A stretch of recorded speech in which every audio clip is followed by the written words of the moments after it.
The Phantom of the Opera by Gaston Leroux.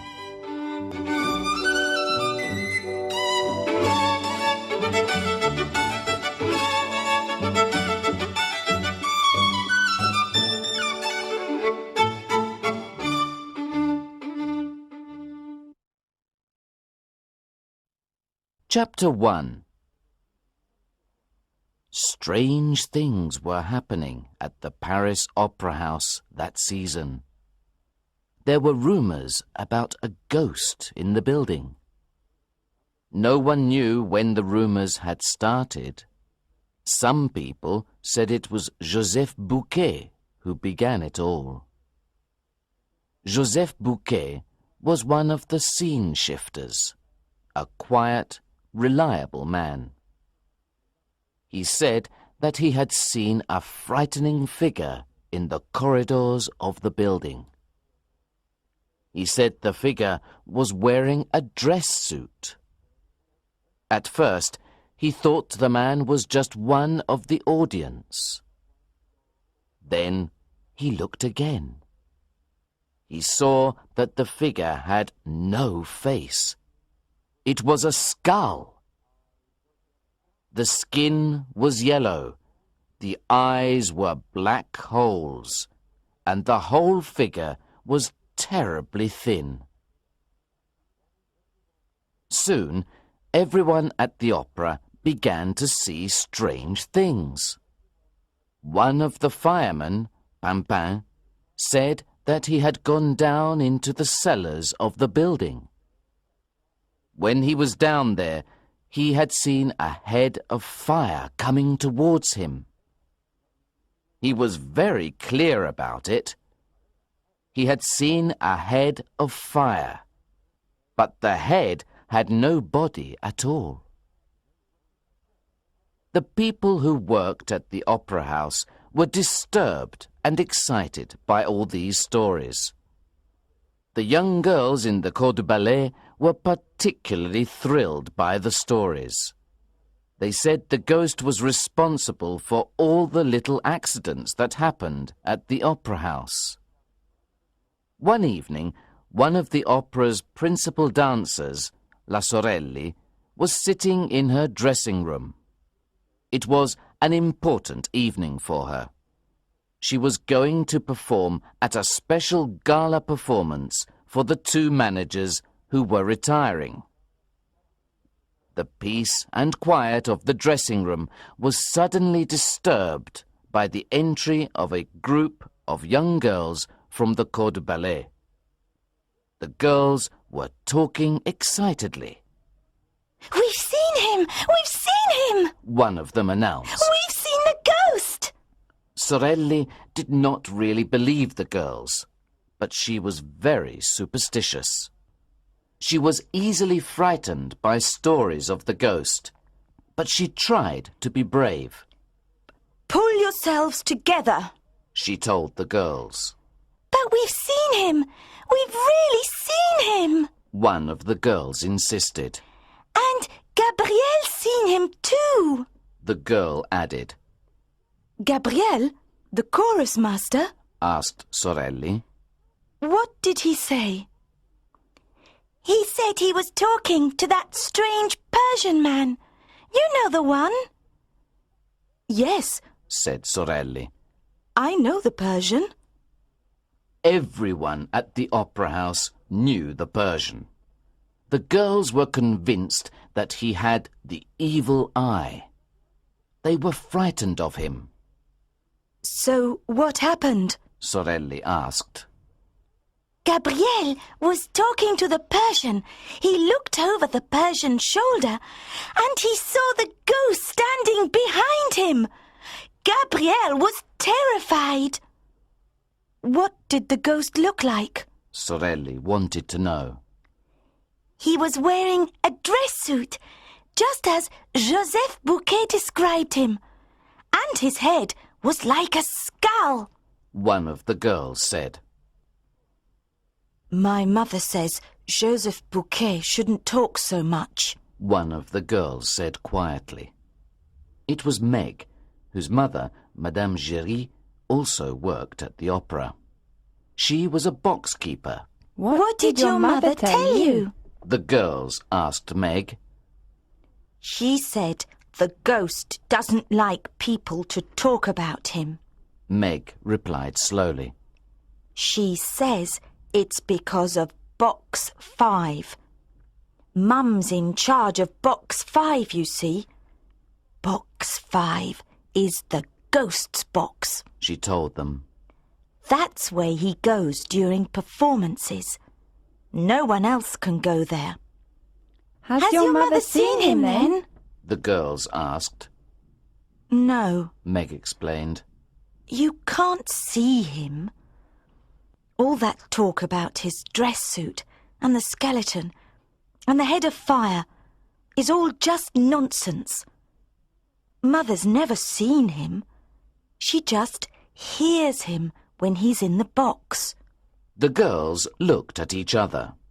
They could not make sense of Meg's story at all. That's what I meant about Joseph Buquet. Meg told them. He shouldn't tell all those stories. The ghost won't like it at all. He might. Suddenly, the dressing room door opened and a woman came in. Her eyes were wide open and she looked really frightened. Joseph Buquet! She gasped. He's dead. Someone found his body in the cellar. He was hanging.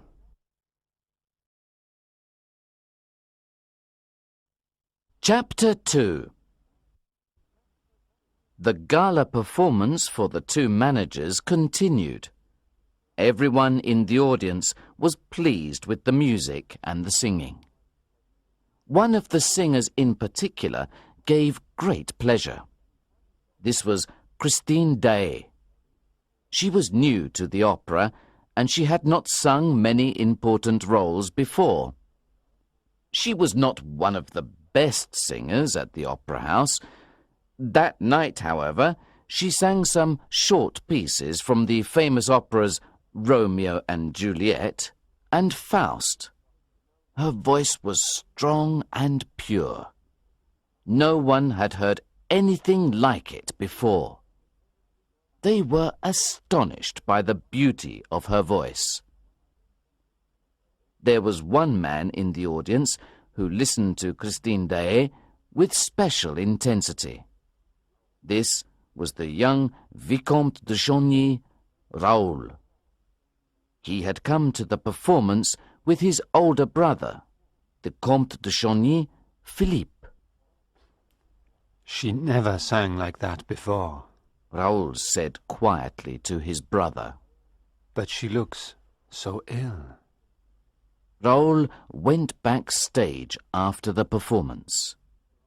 He made his way to Christine Daae's dressing room. He knocked and entered the room. The singer looked at him with a strange expression on her face. She did not look well. Monsieur, She said very quietly. who are you? Raoul went over to the singer's sofa and kissed her hand. I am the little boy who went into the sea for your scarf. He said softly. Christine began to laugh at his words. Raoul became red with anger and stood up. I can see that you do not want to remember me, He said coldly. but I have something important to tell you. Very important. Please come back when I am better. Christine said. Raoul walked out of the dressing room. He stood for a few moments in the corridor outside. He was in love, and he did not know what to do. He approached the door once again. He was about to knock on it when he heard a man's voice in the room. You must love me, Christine. The voice said. How can you say that? Christine's voice replied. I only sing for you. You know that. Are you tired? The man asked her tenderly. I gave you my soul tonight, Christine said. I'm very tired now. It was beautiful, The man's voice said. the angels wept to hear you sing this evening. Raoul moved away from the door. He was suffering very badly. Suddenly, he decided that he wanted to see the man that Christine loved. He waited in the corridor. After a few minutes, the singer came out of the dressing room. The corridor was dark, and she did not see him. Raoul pushed open the door and looked inside. The room was empty.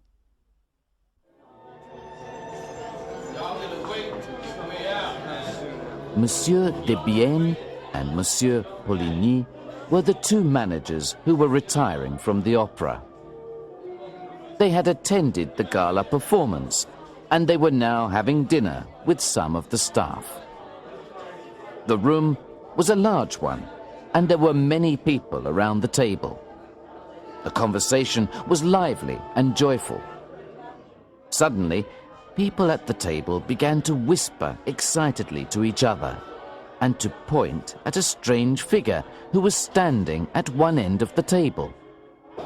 He was wearing a dress suit, and his face was yellow and thin.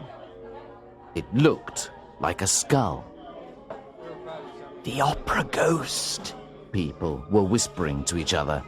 It's the Phantom of the Opera. The strange figure took no notice of the remarks that people were making.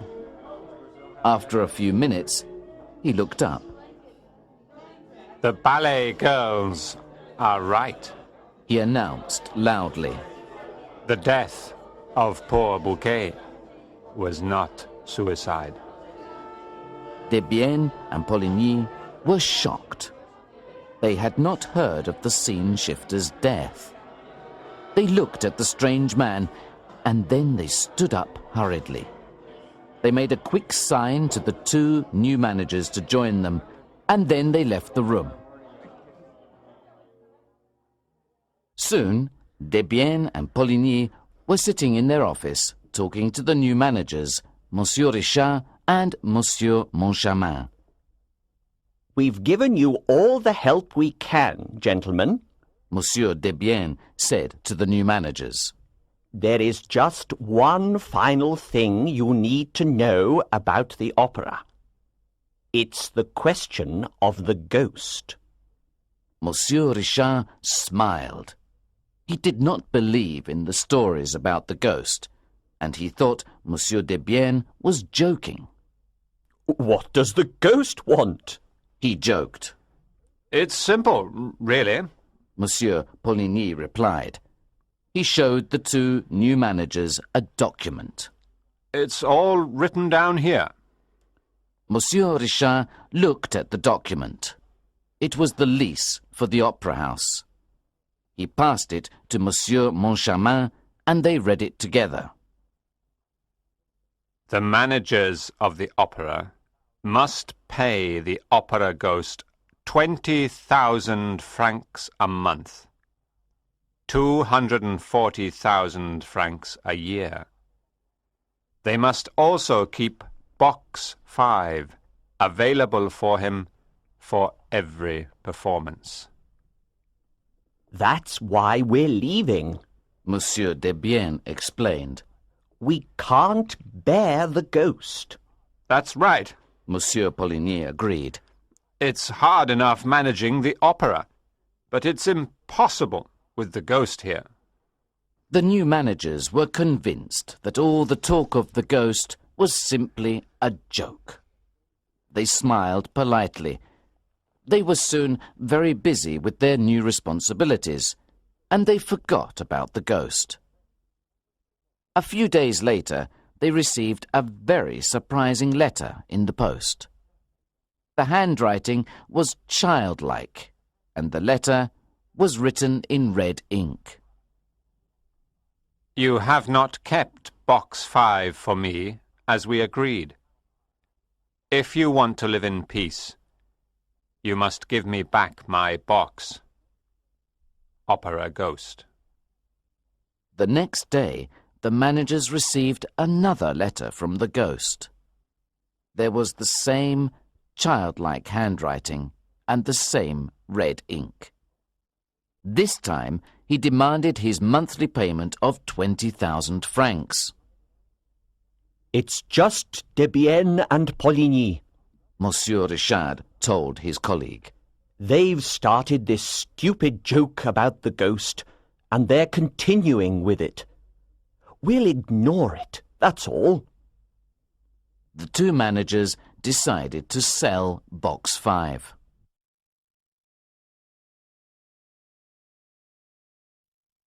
Chapter 3. The next event occurred a few days after the new managers received the ghost's second letter. The members of the audience sitting in Box 5 began laughing and shouting during the performance. The managers sent a guard to find out what was happening. He went to Box 5 and asked the people to be quiet. The guard then went away, but the people began to make a noise again. The guard returned and told them to leave the box. Monsieur Moncharmin and Monsieur Richard decided to investigate. They called the guard into their office. What happened last night in Box 5? They asked. It was nothing. The guard said. The people there behaved badly from the start. They went into the box, and then they came out again. They said that they had heard a voice saying, "The box is taken." We looked inside, but there was no one there. Then they went back in, and they started making a noise. What did the boxkeeper say? The managers asked. The guard smiled. She said, "It was the opera ghost."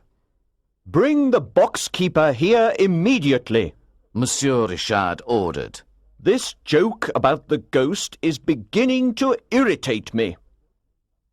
A few minutes later, the boxkeeper came in. This was Meg's mother. She smiled in a friendly way when she entered the manager's office. I'm happy you asked to see me, gentlemen, She said.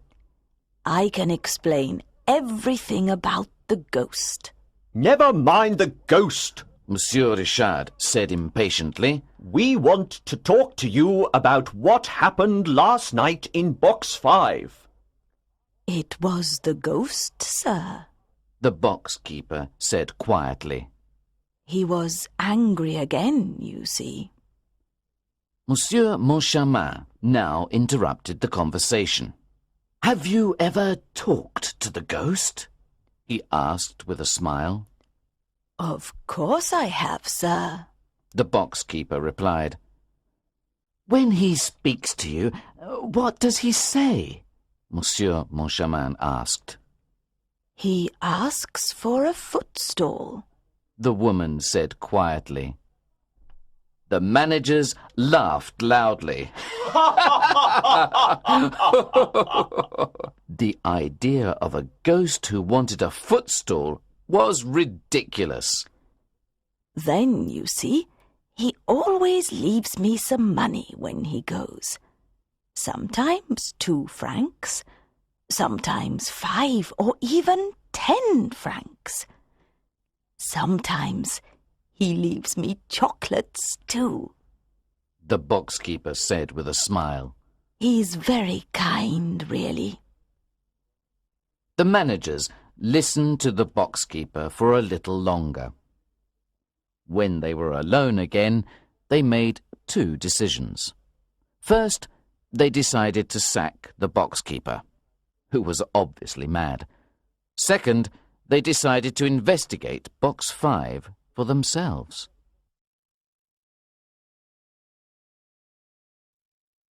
Chapter 4. Christine Day did not appear in public for some time after the gala performance. She seemed to disappear completely. The young Vicomte de Chagny wrote to her, asking if he could come to see her. He received no reply to his letter, and then, one day, a letter came to his house. Monsieur, I have not forgotten the little boy who went into the sea for my scarf. I am going into the country tomorrow to see my father's grave. He is buried where we played when we were children. Raoul decided to follow Christine to her father's grave. It was a long train journey into the country, and he passed the time remembering his childhood. He remembered Mr. Day and Christine. Mr. Day, who came from Sweden, had been a very good musician, a violinist. He lived for his music, and he taught Christine to sing. The father and daughter went from village to village, playing for people. One day, Raoul heard them play. He saw Christine and fell in love with her immediately.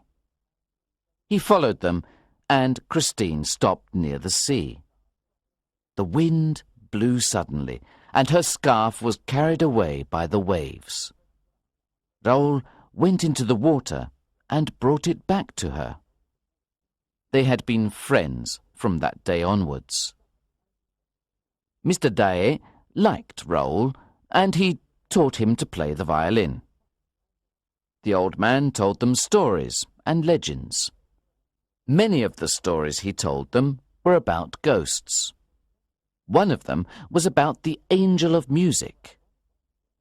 No one can play or sing well, Mr. Day told them, unless they hear the angel of music. No one had ever seen the angel, he explained. It is only possible to hear him. Have you ever heard the angel of music, Father? Christine asked. The old man smiled sadly and shook his head. Then he looked at his daughter. But you will hear him, he promised her. I'll send him to you when I'm in heaven. The years went by. When Mr. Day died, Christine's lovely singing voice disappeared. Raoul became a man. He never forgot Christine, but he knew that he could never marry her. He was an aristocrat, and she was a singer. Then, one day, he had seen her at the opera, and all his old love for her returned. After this, he started going to the opera more often. It was dark when Raoul arrived at the little village in the country. He went to the inn immediately. Christine was waiting for him. I'm happy you've come, she said. Why did you pretend that you didn't know me when I came to your dressing room? Raoul asked. Why did you laugh when I mentioned your scarf? Christine was silent. I know why. Raoul cried angrily. There was someone else in the room that evening, wasn't there? There was a man. I heard his voice. Christine gave Raoul a strange look. She seemed to be afraid. Then she took hold of his arm excitedly. What do you mean? She asked. I heard you talking, Raoul replied. I heard you tell him, I only sing for you, you know that.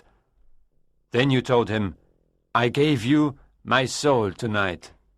What else did you hear? Christine asked urgently. He told you, you must love me. Who is he, Christine? Who is this man that you love so much? Go on, go on! Christine cried. What else did he say? Tell me everything. He said, the angels wept to hear you sing this evening. I heard him say that. Tell me who he is. Suddenly, Christine's eyes filled with tears. She held tightly onto Raoul for a moment, then she turned to him very seriously. "It's the angel of music," she said solemnly. "That's the voice you heard in my dressing room." Raoul did not know what to say. Then Christine continued, "He has come to me for 3 months now. He gives me singing lessons. He's a wonderful teacher." It's true that Christine sings much better now. Raoul thought. She sings wonderfully, and she never did before. But I don't believe in the angel of music. It's too incredible.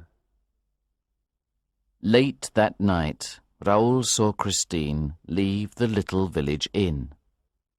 He followed her in the darkness. She walked to the churchyard where her father's grave was. She knelt by the grave and began to pray. Raoul could hear music playing. It seemed to be coming from the sky. The music was from the resurrection of Lazarus. It had been Mr. Daae's favorite piece of music. Raoul listened in amazement to the beautiful music. He moved forward to see who was playing. Suddenly, there was a noise, and some skulls came rolling across the ground towards him. He looked up and saw a figure in front of him in the darkness, a figure wearing a long cloak. Raoul took hold of the cloak, and the figure turned to face him. Raoul stared in horror. He was looking at a skull with terrible eyes. He fainted and fell to the ground. He woke up in the churchyard the next morning.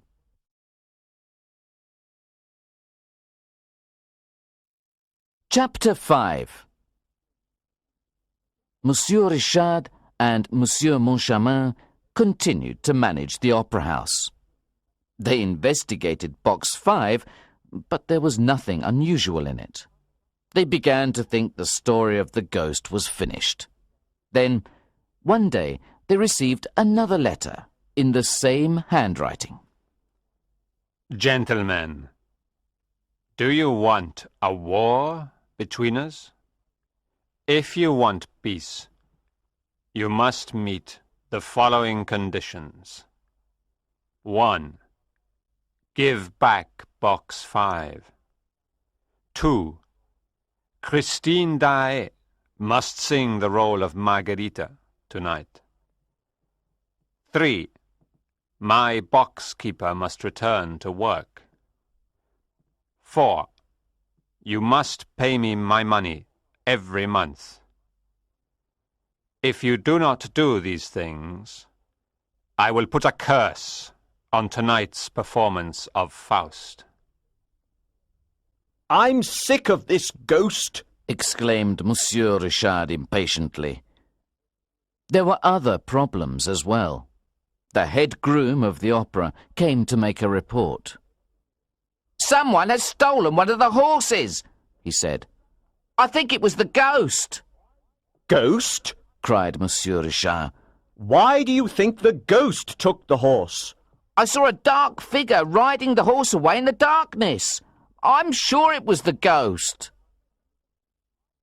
While the managers were considering the mystery of the stolen horse, one of the opera's singers was reading a strange letter written in red ink. Dear Carlotta, if you sing at tonight's performance of Faust, there will be a tragedy. It will be worse than death. Carlotta read the letter thoughtfully. She knew that if she did not sing that night, Christine would sing in her place, and she was jealous of Christine. The letter made her nervous, but she was determined to sing at the performance of Faust. The opera house was crowded for the performance. The two managers waited for the performance to begin. They were sitting comfortably in Box 5. Carlotta was still a little nervous, but she began to sing as usual. She received a lot of applause. Soon, she forgot the mysterious letter. She gave all her thought to her singing. Suddenly, in the middle of a difficult passage, Carlotta's voice changed. She sounded exactly like a frog croaking. She was astonished at the noise she had made, and she stood in horror on the stage. The audience, too, was shocked. There was a terrible, stunned silence in the huge auditorium. Everyone felt that some kind of terrible magic was responsible for the incident. There was fear in the opera house audience. The two managers in box 5 sat perfectly still. They were very pale, and they looked terrified.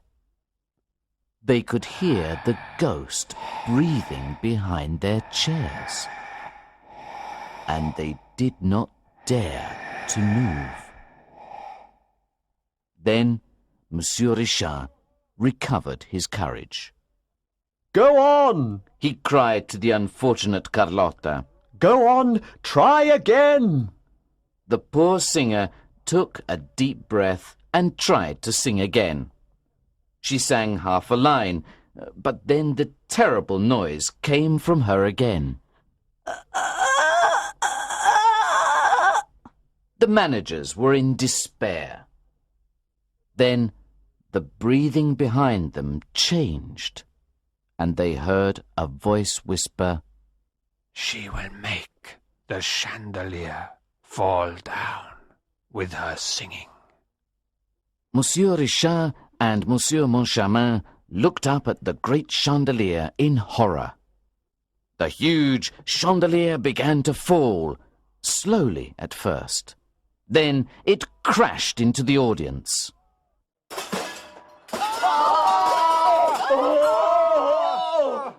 There were screams of terror, and the crowd ran away from the opera house. A woman was killed that night. Chapter 6. After the disaster at the opera house, Christine disappeared once again. She no longer performed, and Raoul did not know where she was. Then, late one evening, he was walking home when he heard a carriage coming towards him in the darkness. He turned to look, and he saw Christine inside. She was sitting with her head against the window. Raoul rushed forward and shouted her name. Christine! Suddenly, he heard a man's voice inside the carriage. The man gave a quick command, and the carriage moved away quickly. Raoul looked sadly at the carriage as it moved down the street. He was now convinced that Christine was in love with another man. He went home in despair. The next morning, Raoul's valet came to him with a letter.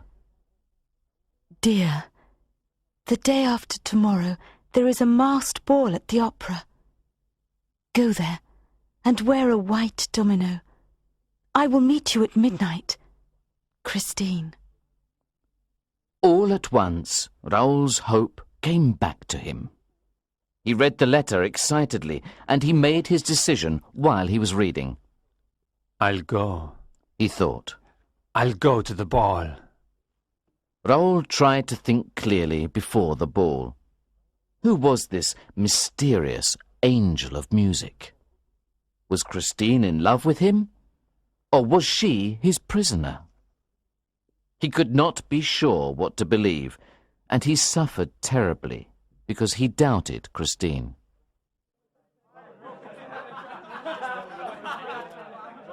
The masked ball at the opera was a grand affair. The whole of Paris society was there. Raoul arrived just before midnight. Almost as soon as he entered the building, A masked figure in black came up to him. The figure touched his hand and made a signal with its head. It was Christine. Then the figure moved away quickly through the crowd. Raoul followed. His doubts had gone now. He was happy to be with Christine again, and he was in love. He believed in her completely. As they moved through the crowded rooms, Raoul noticed a group of people standing around a large man. The man was dressed in red. He was wearing an enormous hat, and his mask was a skull. He wore a large red cloak with some words written on it. "Do not touch me, I am Red Death." The people around him were admiring his costume. Somebody in the crowd around the man stepped forward and tried to touch him. A skeleton hand jumped out of the cloak and took hold of the woman's hand. The woman screamed in terror and ran away from Red Death. Christine came to the end of the hall and started to go up the stairs. Raoul followed her into one of the boxes. Christine put her ear to the wall and began to listen intently. It's all right, She said quickly. he doesn't know where we are. The door of the box was open, and Raoul looked over Christine's shoulder into the corridor. He could see a man in a red cloak coming down the corridor. It was Red Death. He's out there. Raoul cried, and he moved towards the door. Christine threw herself in front of him and blocked the way. Who? She asked him. Red Death, Raoul answered.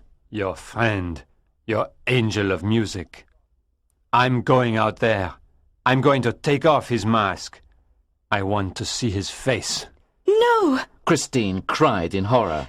If you love me, don't do it. Raoul stood still. All his doubts came rushing back to him. She wanted to help the mysterious man to escape. Suddenly, he was angry with her, more angry than he had ever been in his whole life. You love him, don't you? He cried. Go to him then. I won't stop you.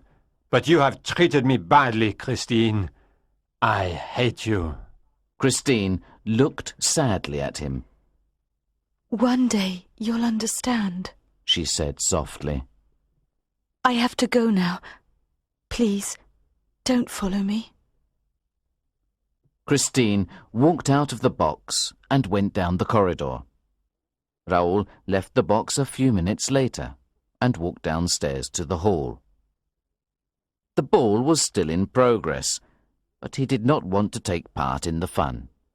He walked miserably around the opera house for a while, then he went to Christine's dressing room. He knocked softly on the door, but there was no reply. He pushed the door open and went in. Suddenly, he heard a noise in the corridor outside. He went into the inner room and hid himself. The door of the outer room opened, and Christine came in. She took off her black gloves. Raoul noticed that she was wearing a gold ring on one of her fingers.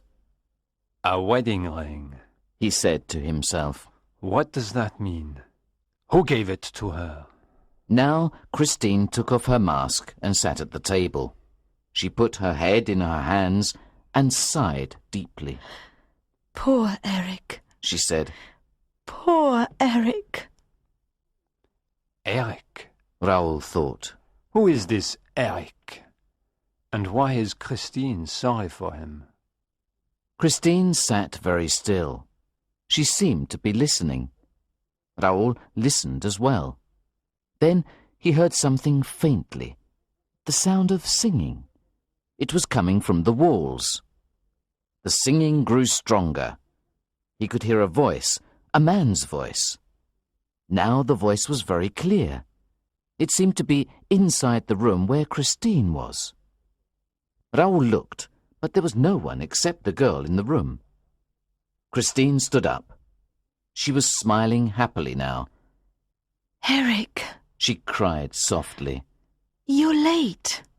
The voice continued singing. Raoul had never heard such beautiful singing before.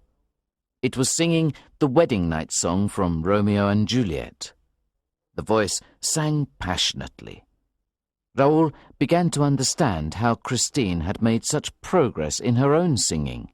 The voice he was listening to was very beautiful. Christine walked to the back of the room. There was a large mirror on the wall, and she walked towards it. Raoul followed her. Suddenly, he felt a cold wind, and the room began to spin round. He saw 2, 4, 8 images of Christine flying around in front of him. He tried to touch one of them, but there was nothing there. Then Christine disappeared, and he stood alone in the dressing room.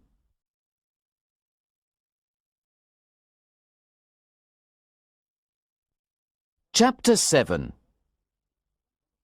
Raoul next saw Christine at the opera house. She seemed happier and pleased that he had come. They talked about Raoul's plans for the future. He told her that he would leave Paris in a month. Suddenly, Christine looked thoughtful. What's the matter? He asked her. We'll say goodbye in a month's time, She said sadly. and we'll never see each other again. We could be true to each other. Raoul said. We could promise to be loyal to each other, Christine. I can never marry you, Raoul. She told him suddenly. There were tears in her eyes when she spoke. She thought for a moment, and then she clapped her hands together happily. But we can be engaged. She cried. That wouldn't harm anybody. No one would know except us, Raoul. Let's be engaged for this month. Raoul smiled now. He agreed to play Christine's game for a month. There now followed a time of great happiness for Raoul. He and Christine spent every day together at the opera house. They talked, and they were happy at last. There were many exciting places to see inside the building. Christine knew all of them. One day, they were walking over the main stage near a trapdoor. Raoul stopped and looked down at the open trapdoor. You've shown me some wonderful places, Raoul told her one day. but we've never explored the underground places. Why don't we go there one day? Christine looked horrified. We can't go down there. She said. Everything down there belongs to him. So, Eric lives down there, does he? Raoul asked her. Don't talk about it. Christine said. Let's enjoy our time together. She led him away from the trapdoor. As they walked away, Raoul heard a noise on the stage. He turned back and saw that the trapdoor was now closed. Do you think that was him? He asked Christine. Christine walked on without answering him. Raoul took hold of Christine. Listen to me. He said quickly. I know you're afraid of him. I can help you if you tell me everything. I can take you away from here, Christine. He'll never find you. Let me help you. Christine looked at Raoul with great hope. Do you think it's really possible? She asked him softly. Then she led him quickly up through the great building to the roof. They were above the whole of Paris, and they could see the whole city below them. We can talk safely here. She said. I'll tell you everything, Raoul. I want you to understand. She paused for a moment, and then she went on. It began with a voice. She told him. You know that I never had a really good voice, Raoul. It was impossible for me to be really successful as a singer. I just didn't have the voice. Then one night, I heard that wonderful voice through the walls. I thought it was the angel of music that my father had told me about. One night, I was listening to the voice, and I asked if he was the angel of music. I am, he told me. We became great friends from then on. He began to teach me singing. He was a wonderful teacher, and my voice became wonderful too. I never saw him. And then, one evening, I was singing on stage, and I saw you in the audience role. I knew immediately that I was in love with you. When I told the voice about you, he was jealous. He said I had to choose between him and you. That's why I pretended not to know you when you came to me the first time. I was frightened of losing the angel of music. Do you understand? Raoul nodded his head. Go on, He encouraged her. tell me what happened next. Christine looked around quickly. She seemed to be afraid that someone was following them. Then she turned back to Raoul. You remember the terrible night that the chandelier fell onto the audience? Christine asked. I was frightened like everyone else. I went to my dressing room, and a strange thing happened. The room seemed different somehow. I moved towards the mirror, and suddenly the mirror disappeared, and I was in a strange place. I didn't know where I was. It was dark. Raoul remembered the evening he had seen Christine disappear in front of his eyes in the dressing room. He nodded again. A dark figure wearing a mask came out of the darkness and picked me up. I was terrified, but I could not scream. The man lifted me onto a horse. I recognized César, who had disappeared from the opera stables. The man climbed up behind me, and we rode through the darkness. We went down and down through the opera cellars, and then we came to a lake. There was a boat on the edge of the lake. The man put me into the boat. He took the boat into the middle of the lake, where there was a house. Then he picked me up and carried me into the house. I could see him now, but I could not see his face because of his mask. He put me down on a sofa, then he told me not to be afraid. He knelt on the floor in front of me and spoke very quietly. His voice sounded very strange behind the mask. I lied to you before. I'm not the angel of music. I'm not a genius. I'm not a ghost.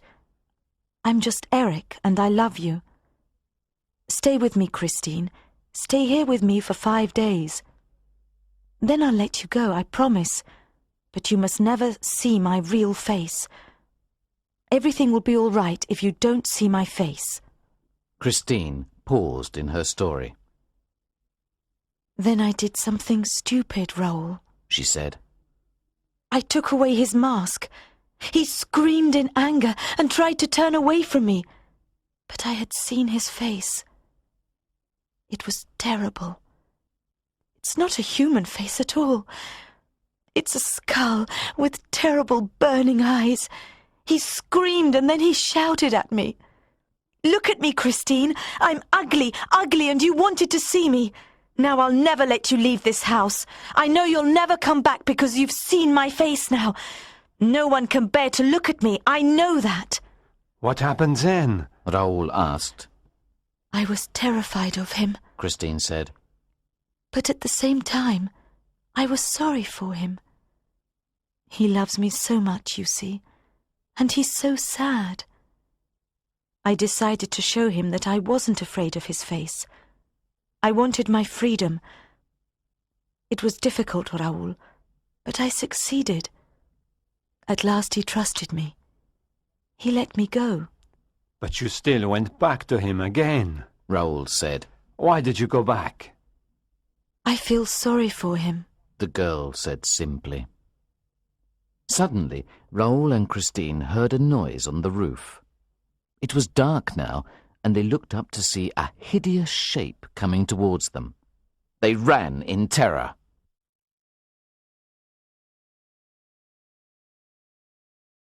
Chapter 8. Christine and Raoul ran down through the opera house. Suddenly, they saw a man standing in their way. The man had dark skin and green eyes. He was wearing an astrakhan hat that covered most of his face.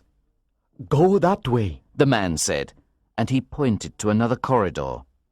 Christine pulled Raoul in the direction that the man had indicated. Who was that? Raoul asked her as they ran along. That was the Persian. Christine told him. He's always here at the opera. At last, they arrived at Christine's dressing room. We'll be safe here. Christine told him. Eric has promised that he will never come here, and that he will never listen to my conversations here. I believe him. Come away with me now. Today. Raoul said. No, She replied. I promised to sing for Eric at tomorrow's performance. It would be cruel not to sing for him. It'll be the last time. Then I'll come to you here, and we'll go away together. Suddenly, the girl began to look around her in fright and panic. What is it? Raoul asked. Eric's ring! I've lost it! Christine cried. He gave it to me as a sign of his love. He said I would always be safe while I wore it, and now I don't know where it is. Raoul tried to comfort her, but Christine was very worried. She was sure that Eric would become her enemy now, and she was frightened. They discussed their plans to run away after the performance the next evening. At last, Raoul went home to bed. In the middle of the night, he woke up and looked around him. There were 2 red eyes staring at him in the darkness. He picked up his gun and fired it into the darkness. His brother and some servants rushed into the room. They looked on the balcony and saw blood there. I hit him. Raoul said proudly. Ghosts don't bleed. Raoul's brother looked at him strangely. you've shot a cat, he said quietly. All of the next day, Raoul made his preparations for the evening.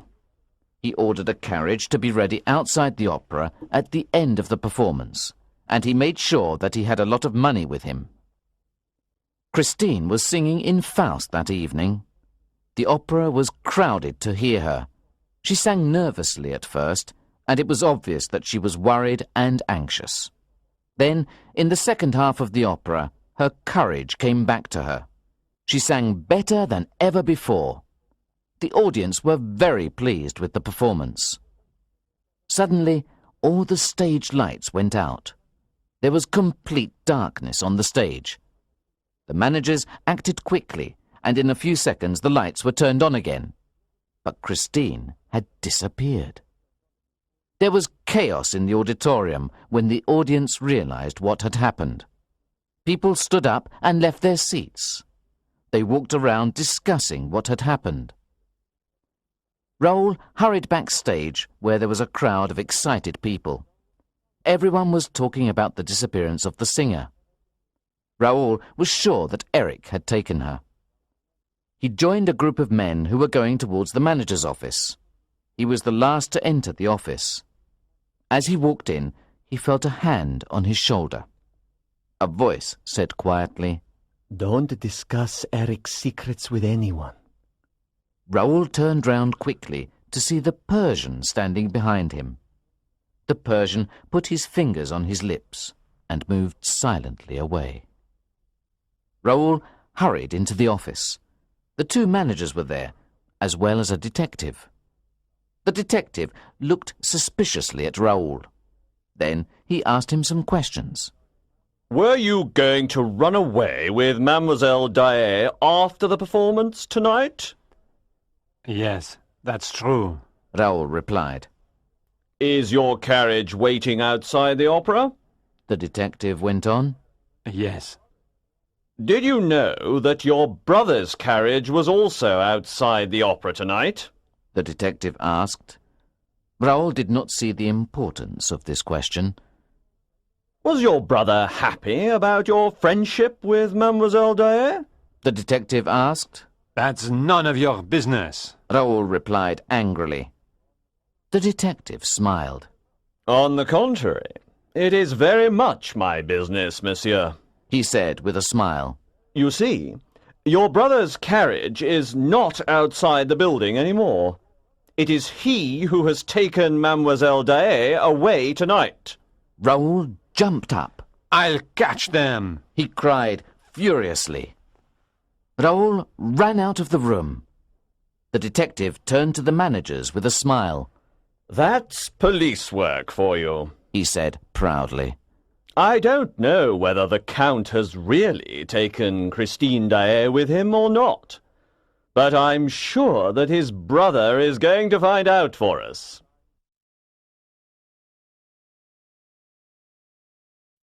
Chapter 9. The first person that Raoul saw outside the manager's office was the Persian. Once again, the Persian blocked the way. Where are you going? He asked Raoul. I'm going to find Christine Daae. The young man replied. Then stay here. The Persian said quietly. She's still here, inside the opera. Why do you know so much? Raoul asked. You know a lot about Eric's secrets, and I think you know where Christine is. Eric has taken her to the house on the lake, the Persian said quietly. So you know about that as well? Raoul said thoughtfully. What else do you know about Eric? He's terribly dangerous, the Persian said. Has he hurt you? Raoul asked. I have forgiven him for all that, the Persian replied gently. You talk about him the same way that Christine does, Raoul said thoughtfully. You think he's a monster, but you're sorry for him too. I don't understand it. Be quiet now, the Persian ordered him. He may hear us. He could be anywhere, you know. In the walls, in the floor, in the ceiling. The Persian took Raoul to Christine's dressing room. He walked straight to the mirror and began knocking on the wall. Suddenly, the mirror began to revolve like a glass door. Raoul watched, remembering the time that Christine had disappeared from this room. The Persian took hold of him suddenly. Hurry! He shouted. They went through the revolving mirror and into a dark passage on the other side. Follow me, the Persian ordered. And do what I tell you to do. We're going into the cellars. In front of them in the darkness, Raoul saw a yellow light. The yellow light approached. It was a head of fire, and it was coming straight towards them. Is that him? Raoul asked. I don't know, the Persian said. I've never seen this before. The Persian and Raoul stepped backwards, away from the head of fire. Then they heard the sound of rats in the darkness. The rats were running towards them. Thousands of the horrible little creatures began to climb over the two men. There was nothing Raoul and the Persian could do to get away from them. The head of fire walked slowly towards them. Don't move! A voice cried. I'm the rat catcher. Stay where you are, and I'll send the rats away. The head of fire disappeared. The rat catcher had turned his lamp onto his face, so he didn't frighten the rats he was sending down the passage. So Pampa the fireman was right, the Persian said. He told everyone about the head of fire, but I didn't believe him. Are we going to the house on the lake? Raoul asked. Is that where Christine is? The Persian nodded. They continued to travel into the depths of the massive building. Soon they came to a wall. This is Eric's house, the Persian said. Poor Bouquet died here. Eric found him and killed him. Eric doesn't like people to come near his house, you see. He directed his lamp onto the wall. There's a mechanism here in the wall somewhere. We push it, and the wall opens, just like the mirror in Christine's dressing room. He put his hands on the wall and tried to find the switch. Ah, he cried softly. The wall opened, and the Persian and Raoul went in. The hole in the wall closed after them. They looked around them. They were in an empty room. Raoul touched the wall. It was made of glass. It's a mirror, He cried in astonishment. We're in Eric's room of mirrors. The Persian whispered. It's his torture chamber. And we're trapped. Chapter 10. The Persian knew Eric better than anyone else. He knew the whole story of the monster's sad life. He knew that Eric was not just a monster who frightened people because he was so ugly. He was also a very clever and sensitive man who suffered deeply. One of the things that the Persian knew about Eric was the power of his voice. Eric was a great singer. He had a passionate love for music. He was also a talented architect. Years before, the Persian had been a policeman in his own country. Eric had worked for the Sultan there. He designed special buildings for the Sultan, buildings with secret passages where the Sultan could hide when he was afraid of his people. Eric also designed torture chambers for the Sultan's wife. She was a cruel woman, and Eric's intelligent work amused her. The Persian did not like the kind of work that Eric did for the royal family, but he admired him and was sorry for him because he was so ugly. The Sultan decided to kill Eric to stop him working for anyone else, and the Persian saved his life. The Persian knew what happened to Eric when he left the Sultan. Eric came to Paris. He used his skill as an architect to work on the Paris Opera House. It was easy for him to plan secret tunnels and passages all over the building and his own very secret house on the lake. The Persian watched the opera house because he knew that Eric was dangerous. When Eric first became involved with the young singer, the Persian was suspicious. He knew that Eric had taken the girl to his house. One day, he waited for the monster near the lake. You're keeping Christine Daae a prisoner in your house, He had said. Free her, Eric. A prisoner? Eric replied. He laughed. She's not my prisoner. She comes to my house when she wants, and she leaves when she wants. She loves me, don't you understand? She loves me. The Persian did not believe this. I'll show you, Eric told him proudly. Wait here, my friend, and Christine will leave my house. Stay here, and she will come back alone. She'll come back because she wants to. I tell you, she loves me. The Persian agreed to wait and see what happened. Christine came out of the house. He waited a long time, and then she came back to the house. He was astonished. Eric was telling the truth.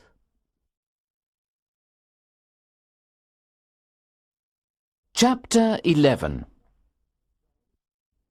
Suddenly, Raoul and the Persian heard noises on the other side of the wall. It was Eric's voice. Decide, He shouted. the wedding mass or the requiem mass. The choice is yours, Christine. They heard Christine's voice. She was making a noise of pain. You're frightened of me. Eric said softly. You think I'm evil and dangerous, but I'm not. I just need love, Christine. Love me, and I'll be gentle and good. I promise you it's the truth. Christine did not reply to Eric. There was silence in the next room. Then a bell began to ring. We have a visitor. Eric cried angrily. Who has the courage to come near my house? Wait for me here, Christine. He walked out of the room. Now is our chance. Raoul said to the Persian. Maybe Christine will be able to free us if we call out to her. Raoul called her name softly 2 or 3 times. Raoul, She called back. is it really you? Where are you? We are trapped in the room next to you. Raoul called. Can you let us out? I can't move. Christine told him. He has tied me up. Then she told them what Eric was planning to do. He says he'll kill everybody if I won't marry him. He says everybody will be dead if I don't agree.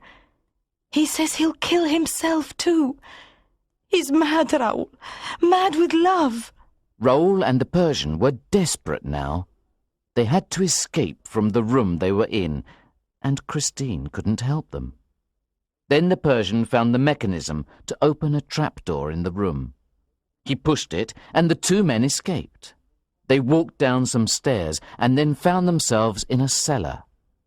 There were a lot of barrels in the cellar. This is Eric's wine cellar. Raoul said. Wine. Said the Persian thoughtfully. I wonder if it's really wine in those barrels. He broke open one of the barrels and looked inside. The barrel was full of gunpowder. Now I understand. The Persian cried. Eric told Christine that everybody would be dead if she didn't agree to marry him. He's going to blow up the opera house. We've got to warn her. They ran back up the stairs into the torture chamber. Christine! Christine! Raoul shouted. I'm still here. Christine called back. Eric came in a few minutes ago. He said the visitor was dead. I think he killed him, Raoul. I'm frightened. Listen to me. Raoul said. The cellar is full of gunpowder. Eric will blow up the opera house if you don't marry him. Just then, they all heard Eric's footsteps. He came into the room where Christine was. Who are you talking to, my love? He asked her. He crossed the room and knocked on the wall of the torture chamber. Then he smiled at her. Ah, He said. it's the little Viscount, is it? Let Raoul go. Christine begged him.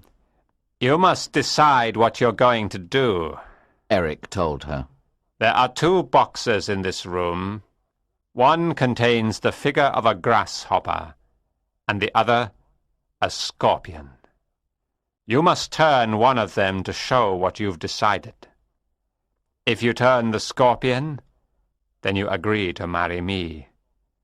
If you turn the grasshopper, then you refuse to marry me. I'll leave you alone while you think about it. Decide, Christine. Decide. Eric walked out of the room. What an evil plan, The Persian said. If she turns the grasshopper, she'll make the gunpowder in the cellar explode. We'll all die, and so will everyone in the opera house. I don't know what to do. Christine cried in despair. A few minutes passed, and then Eric returned to Christine. Well, my love, He asked. what are you going to do? Will it be the grasshopper or the scorpion? Christine hesitated, and then she turned the figure of the scorpion. Raoul and the Persian waited to see what would happen. They heard a strange noise far below them. Water! The Persian cried. He's flooding the cellar! The sound of the water was clear now. The cellar below the torture chamber was soon full, and the gunpowder was wet. But the water did not stop, and soon it arrived at the torture chamber. Raoul and the Persian began to swim. They swam to the top of the chamber, but there was no way out. They were going to drown. Both men fought against the water, but they began to lose consciousness. The Persian woke up and looked around him. He was lying on a sofa in Eric's house. Eric was standing over him. He could see Christine in the room too. I saved your lives, Eric told him. I did it to please my wife. He handed the Persian a glass. Drink this, he commanded. The Persian drank from the glass and fell asleep. A few days later, the Persian was resting in his apartment. He had read the Paris newspapers.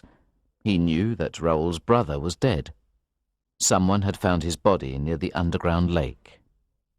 Eric's last visitor, The Persian thought sadly. He also knew that Christine and Raoul had disappeared.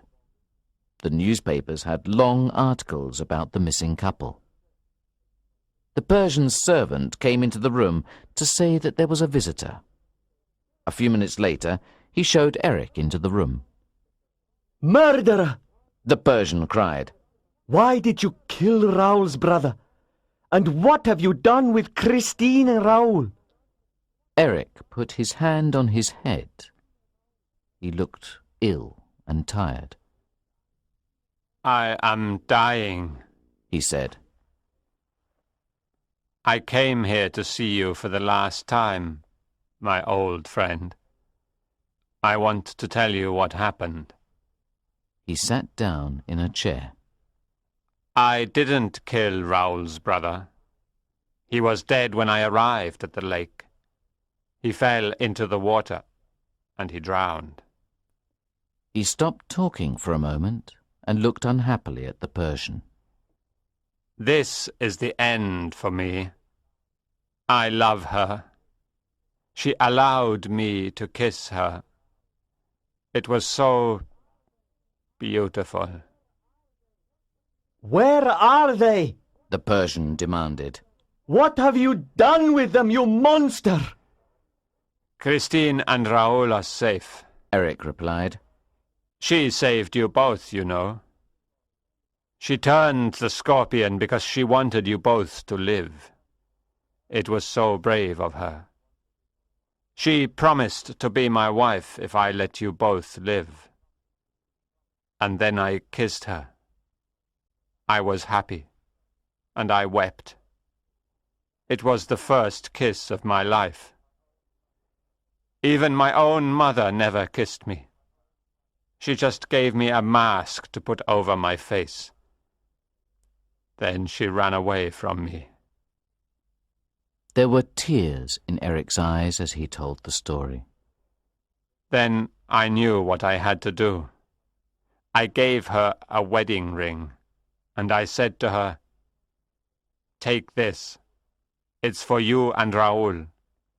I know you love each other." Then they went away together to a secret place. I'll die soon. But that kiss, it was all my happiness. The Persian looked at his old enemy sadly. He believed everything that Eric had told him. There were tears in the Persian's eyes after his visitor left him.